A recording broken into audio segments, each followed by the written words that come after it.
Namaskar, I'm Shriyanka and you're watching Top Stories with Mobile News 24/7, where you get the biggest news highlights in India and across the world. Let's have a look on the headlines. 8 lakh kids among 20 lakh fleeing Ukraine, claims Save the Children organization. Don't want to join NATO alliance, says Ukraine President Zelensky. US rejects Polish plan to give MiG-29 jets to Ukraine. Ukraine army banned plays Don't Worry, Be Happy. Biden announces US ban on Russia oil imports. Volunteers helping starving animals near Kyiv killed. Chinese companies aiding Russia could be shut down. Fire engulfs plywood manufacturing company in Kerala. Russian Football Federation appeals against FIFA UEFA bans. Singer YouTuber Lil Boosie dies at 22. Claiming of a pure fiction, Sonakshi rubbishes rumors of NBW. Now bringing you the details. Save the Children organization has said an estimated 8 lakh children are among the 20 lakh people who have fled Ukraine after Russia's invasion began on February 24. Many of them are making the trip on their own and arriving unaccompanied, the agency has said.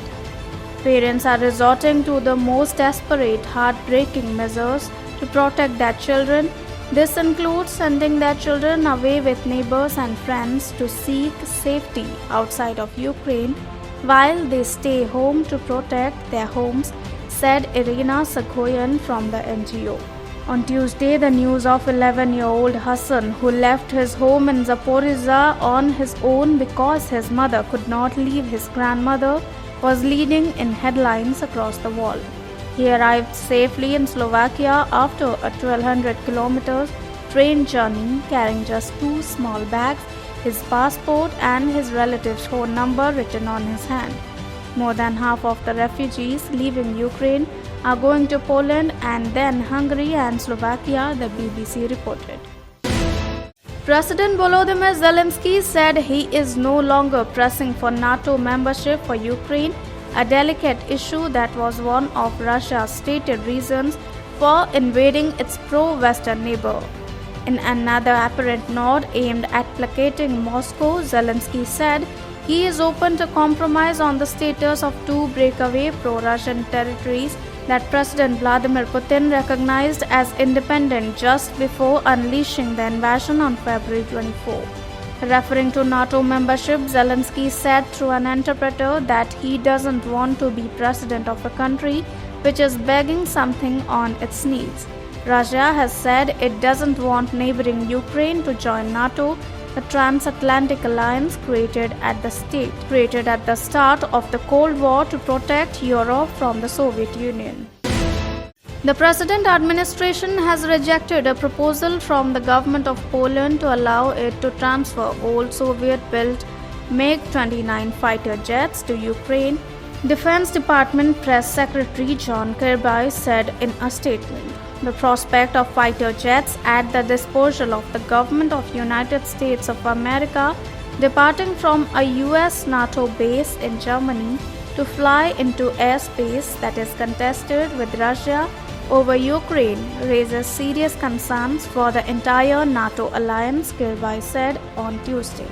It is simply not clear to us that there is a substantive rationale for it. We will continue to consult with Poland and our other NATO allies about this issue and the difficult logistical challenges it presents, but we do not believe Poland's proposal is a tenable one.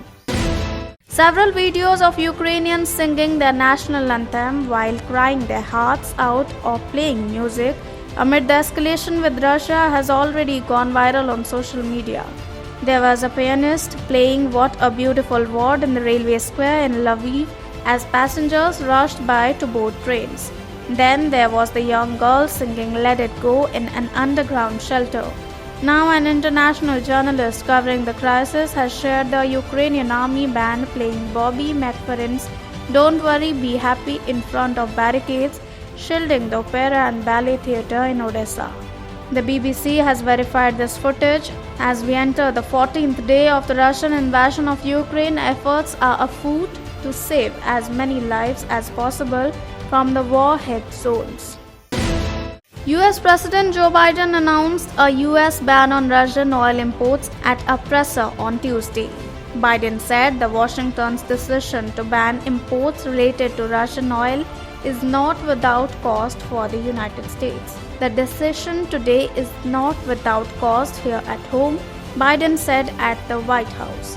Biden said the decision was made in close consultation with allies including in Europe, many of which the US understands may not be in a position to join the United States on this ban. He also said the US produces far more oil domestically than all European countries combined. The US President also called on Congress to approve legislation to provide Ukraine with $12 billion in assistance. Biden previously called on Congress to approve $10 billion in assistance for Ukraine. As per Ukrainian media reports, 3 volunteers out on streets near the capital city were killed while they were trying to feed thousands of strays worst hit by the sudden Russian attack that have now lasted a fortnight.